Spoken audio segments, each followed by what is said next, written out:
Halo rek, ya apa kabare? Kembali lagi di Cinema 22.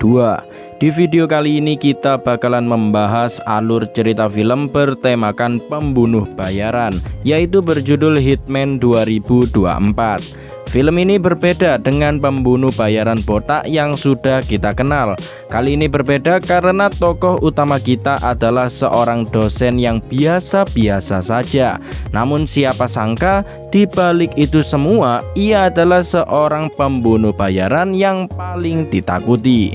Yowes, tanpa basa-basi lagi langsung saja kita ke alur ceritanya.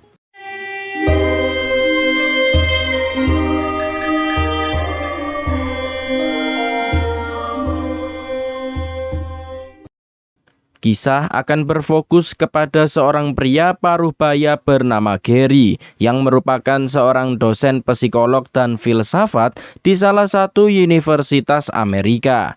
Seperti biasa, hidup Gary terlihat membosankan dan tidak ada yang spesial sama sekali.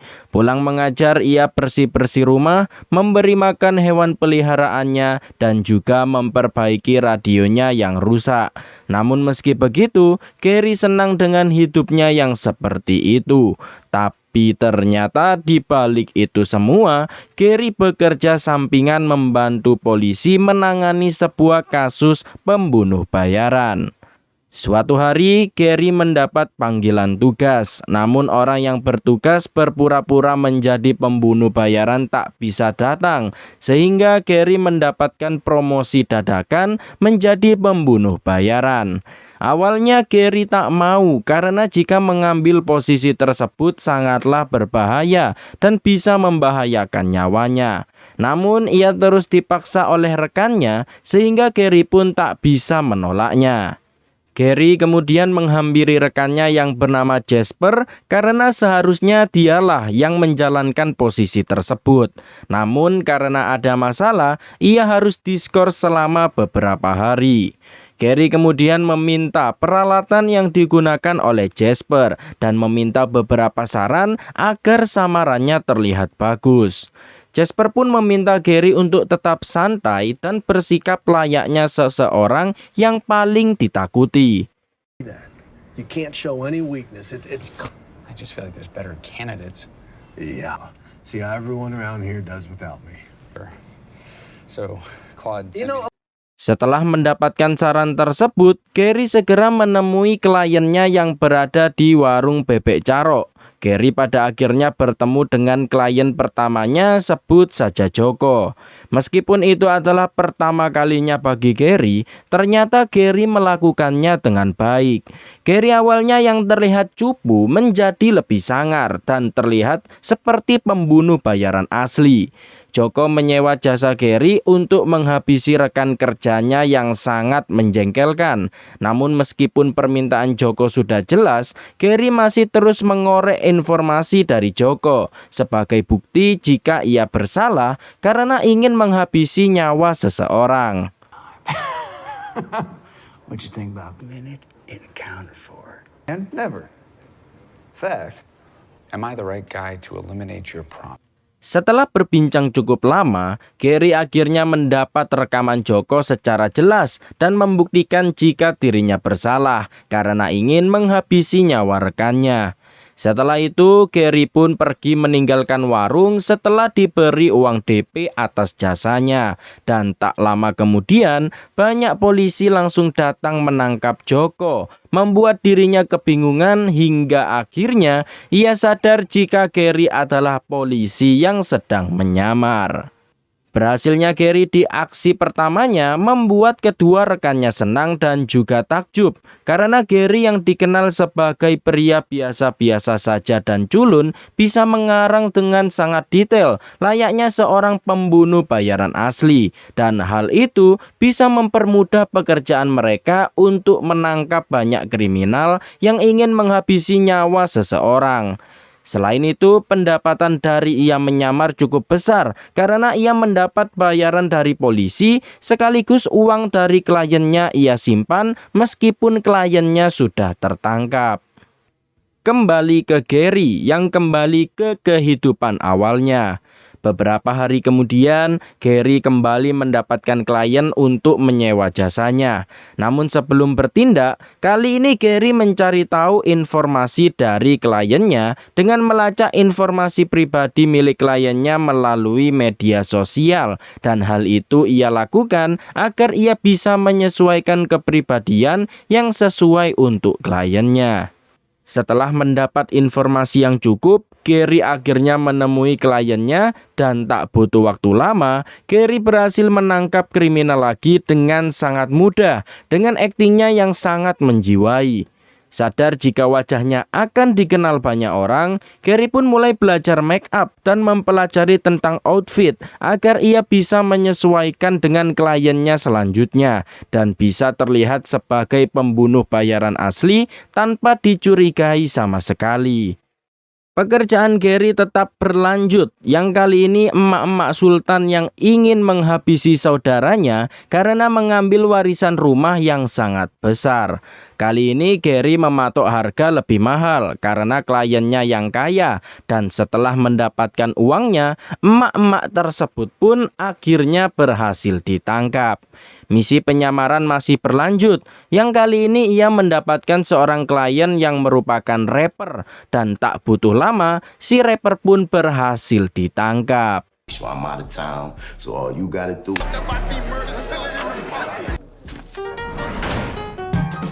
Gary kemudian mendapat klien yang merupakan seorang bocil yang ingin menghabisi ibunya sendiri. Selain itu, ia hanya mampu membayar sedikit uang dan beberapa kaset game PS5. Meskipun masih bocil, polisi akhirnya tetap menangkapnya. Gary terus mendapat klien dengan permintaan yang aneh-aneh. Selain itu, Gary sempat akan dibayar dengan sebuah speedboat, dan berkat aktingnya yang sangat bagus, ia banyak membantu polisi dengan menangkap para kriminal dalam jumlah banyak dalam waktu singkat. Singkat cerita, Gary yang sedang mengajar di dalam kelas didatangi oleh mantan istrinya, sebut saja Rini. Ternyata selama ini Rini tahu jika Gary bekerja dengan polisi untuk mencegah adanya pembunuhan. Tapi Rini memberi Gary saran agar Gary tidak hanya akting, melainkan Gary harus menjiwai pribadi yang sedang ia jalankan untuk bertemu kliennya. Karena dengan begitu, kliennya tidak akan curiga dan dirinya akan lebih susah dikenali oleh orang lain. Just dialed down significantly. I mean, you have to embody the trait personalities well into their adulthood. And Yeah.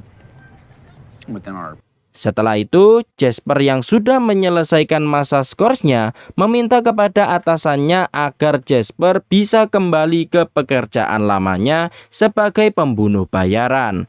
Namun sayangnya atasan Jasper lebih memilih Gary karena aktingnya yang lebih bagus dan penangkapan para pelaku lebih tinggi dibandingkan Jasper. Terlebih lagi alasan Jasper diskors karena ia memukul sekumpulan remaja sehingga dirinya viral di mana-mana. Oleh karena itu, Jasper tak bisa kembali ke pekerjaan lamanya karena wajahnya bisa dikenali oleh para klien. Gary kemudian kembali mendapat klien yang kali ini adalah seorang wanita. Seperti biasa, Gary mencari tahu latar belakangnya terlebih dahulu. Singkat cerita, Gary bertemu dengan kliennya yang bernama Madison dan Gary sendiri menyamarkan namanya. Madison kemudian mengatakan jika ia ingin Gary menghabisi suaminya sendiri karena ia sering kena KDRT dan hidupnya selalu dikekang oleh suaminya sehingga Madison pun sudah tak tahan lagi.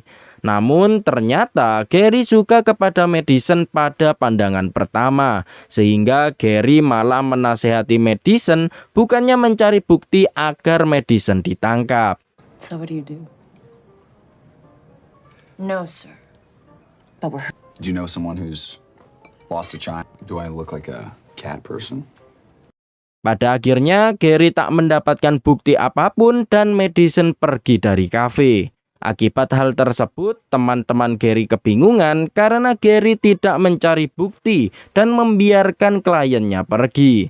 Namun Gary sendiri beralasan jika ia mencoba menjadi orang baik karena mengundurkan niat orang lain untuk menghabisi seseorang. Setelah itu, Gary kembali seperti biasanya berpura-pura dan menangkap kliennya. Namun ternyata di balik itu semua, Gary harus menghadiri sidang bagi para pelaku yang merasa sudah ditipu. Namun meski begitu, Gary tetap menghadapi semuanya dengan ikhlas dan juga sabar. Think she deserves a second chance? Kind of sucks to have to listen to. It's like this undercover ghoul for a human being has humanity. Malamnya, Gary dan Madison masih tetap berhubungan dengan saling kirim WA. Keesokan harinya, Gary menemui Madison dengan samarannya sebagai pembunuh bayaran karena ia tak mau Madison melihat dirinya yang hanyalah dosen cupu. Dalam percakapan mereka berdua, ternyata setelah mendapatkan nasihat dari Gary, Madison akhirnya menggugat cerai suaminya dan terlihat hubungan mereka berdua semakin dekat. Malamnya mereka berdua masih bertemu. Madison sendiri ragu melihat kelakuan Gary yang ramah kepada semua orang, padahal ia sendiri adalah seorang pembunuh bayaran yang kejam. Namun meski begitu, Gary masih tetap tenang dan menjalankan aktingnya dengan sangat sempurna, sehingga Madison pun percaya. Setelah itu, hubungan mereka pun akhirnya menjadi dekat. I'd say it's always with a purpose. To protect. We'll see about that. Open every door for me tonight and make you. Keesokan harinya, Madison mencoba menanyakan rumah Gary, namun Gary menolak untuk memberitahunya dengan alasan keamanan, dan Madison sendiri mewajarkannya. Terlebih lagi, Gary adalah seorang pembunuh bayaran. Gary kemudian pergi ke kampus dan mengajar seperti biasa. Namun kali ini Gary tak pulang ke rumahnya sendiri, melainkan ke rumah Madison yang saat ini sudah menjadi pacarnya. Gary kembali mendapatkan klien seorang pria yang ingin menghabisi pacarnya karena sudah selingkuh dan mengambil barang-barangnya, yang pada akhirnya Gary berhasil menangkap pria tersebut.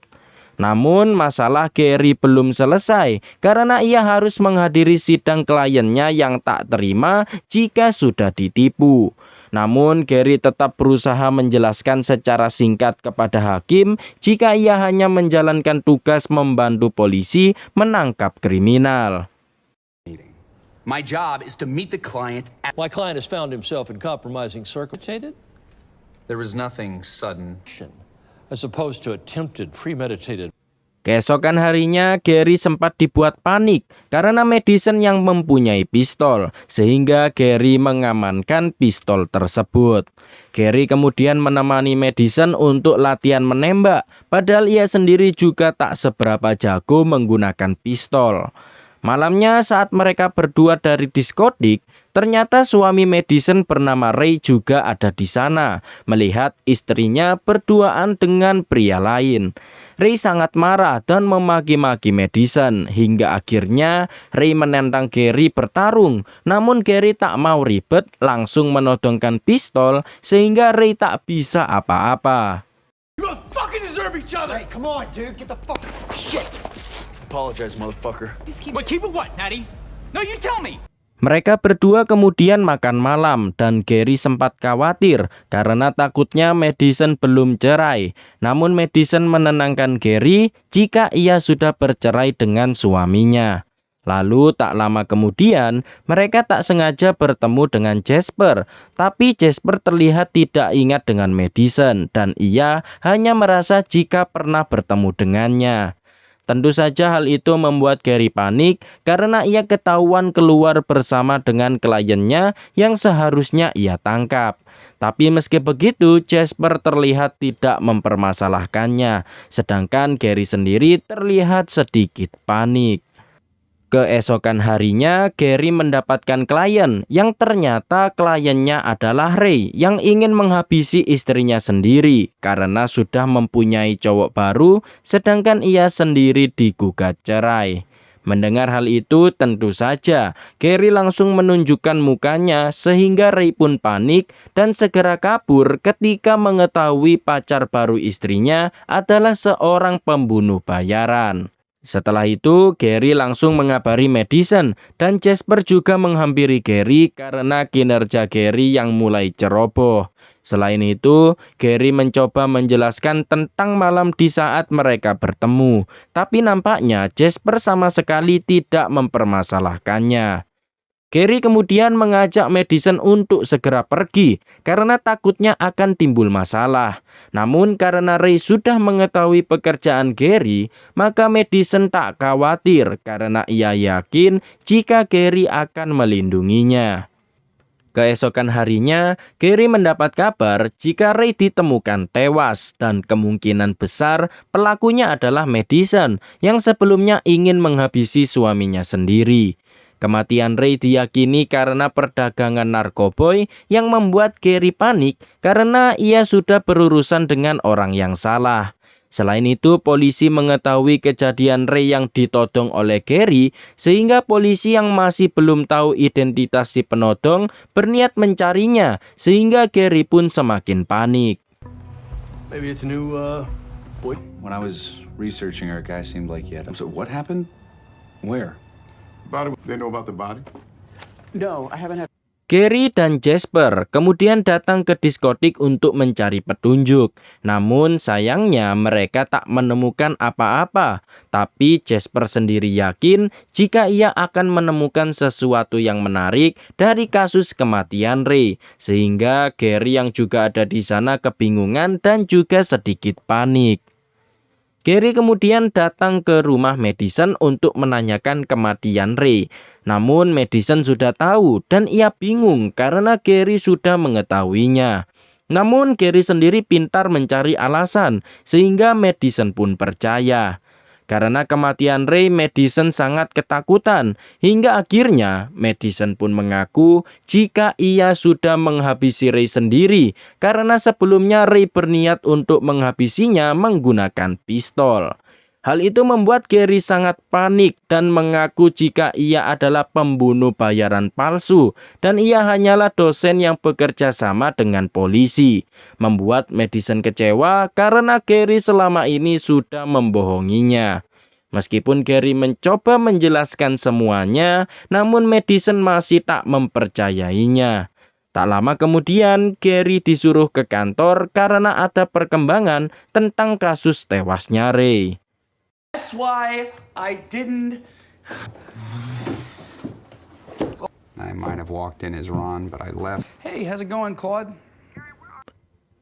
Setelah sampai, Gary mendapat kabar jika Madison adalah tersangka utama karena diketahui jika Ray punya asuransi sebesar $1 juta yang akan diterima istrinya.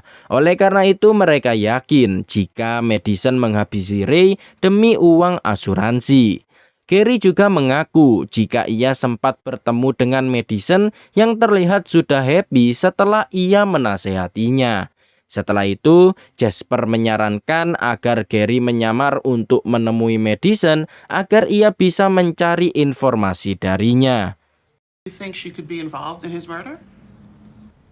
That was the night I ran into you. You talked to her. What happens when you let someone off the hook? Not helpful. About 6 months ago, Ray Masters increased his life insurance. Singkat cerita, semua alat sudah siap dan Gary langsung menemui Madison di rumahnya. Tapi saat bertemu, Gary berpura-pura sedang menginterogasi, padahal ia sedang mengetik di HP-nya untuk mengarahkan Madison agar tidak dicurigai oleh polisi. You're just leaving the club with some random stranger. So who's this guy? The one who pulled Not that long ago at Virgo's. the club? Wait, who's accusing me of this? Ternyata rencana Gary berhasil dan semua rekan-rekannya tak curiga sama sekali. Bahkan karena bantuan Gary, mereka semua akhirnya percaya jika Madison tak bersalah atas kasus pembunuhan suaminya. Malamnya, saat Gary datang ke rumah Madison, ternyata Jasper sudah ada di sana terlebih dahulu. Ternyata tujuan Jasper kemari karena ingin mendapatkan uang asuransi milik Ray. Karena jika ia mendapatkan uangnya, Jasper akan tutup mulut dan mereka berdua tak akan dipenjara karena Jasper tahu mereka kerjasama menutupi kematian Ray. Ternyata selama ini Jasper sudah mengikuti mereka berdua sehingga Jasper punya bukti kuat untuk memasukkan mereka berdua ke penjara. It's because there isn't anything. That we're dating? You think it... Oh, this is where you would go, what? I was literally just telling you, my friend, knock my fuck. Tapi tiba-tiba Jasper jatuh pingsan yang ternyata minuman Jasper sudah diberi racun oleh Madison. Gary mencoba untuk tetap tenang dan memikirkan untuk membuang tubuh Jasper agar terlihat seperti bunuh diri. Terlebih lagi, Jasper sudah tak punya keluarga sama sekali. Beberapa hari kemudian, nampaknya rencana Gary berhasil karena terlihat jika Gary kembali menjalani hidup seperti biasanya tanpa ada masalah sama sekali. Singkat cerita, Gary dan Madison akhirnya menikah dan dikaruniai seorang anak perempuan. Setelah itu, film pun berakhir. Itulah guys alur cerita film Hitman 2024. Bagaimana? Seru bukan? Untuk kalian yang suka channel alur cerita film, jangan lupa untuk like, komen, dan subscribe serta nyalakan tombol loncengnya agar kalian mendapatkan notifikasi video baru dari channel ini. Untuk kritik, saran, dan lain-lain kalian bisa tambahkan di kolom komentar. Terima kasih yang sudah menonton. Sekian dan sampai jumpa di video selanjutnya.